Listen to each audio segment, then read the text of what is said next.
I love your energy, Joe, today. By the way, So you got a lot of energy today. This is good. this is whenever this is me normal.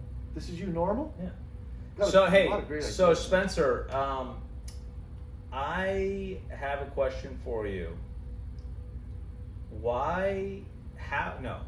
Hey, Spencer. So I have a question for you. So how do I know as a customer if I want springs, if I just want latex, if I just want Tempur-Pedic?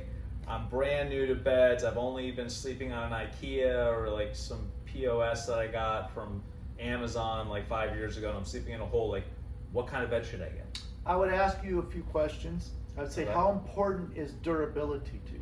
Meaning, how important is longevity with your mattress? Depends on the price. I'm gonna pretend to be, So price is typical. important to I'm you. an early 30-year-old male who hasn't really a put very on- successful one, by the way. No, well, I mean, I'm actually not that. I'm pretending to be that because I'm Okay. actually 40. Okay. Don't tell Oh, anybody. I see what you're saying. So I'm an early 30-year-old male. I've bought one mattress, before I left my parents' home. I got it from IKEA 5 years ago. It's not working out, and I don't know what to buy next.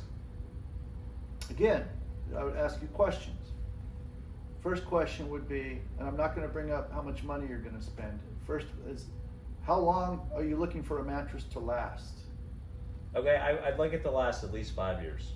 At least 5 years. Okay, 'cause Joe- and most dudes my age are thinking this is going to last 15 years because I don't want to spend any money on a Right, mattress. right. Which is like, It's not realistic.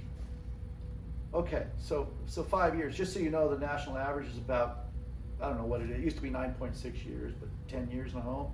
I don't know. Anyhow, I think it's closer to 7 now. they're getting it down there, aren't they? Yeah, they really are. Yeah. So that's the durability will determine whether you get an inner spring or a foam, because as we know, foam doesn't last. Certain foams, most polyurethane foam doesn't last as long as an inner spring would. So durability is one thing, and then for me personally, I look at body type, weight, shape, and needs as far as physical health needs, lower back issues, things of that nature.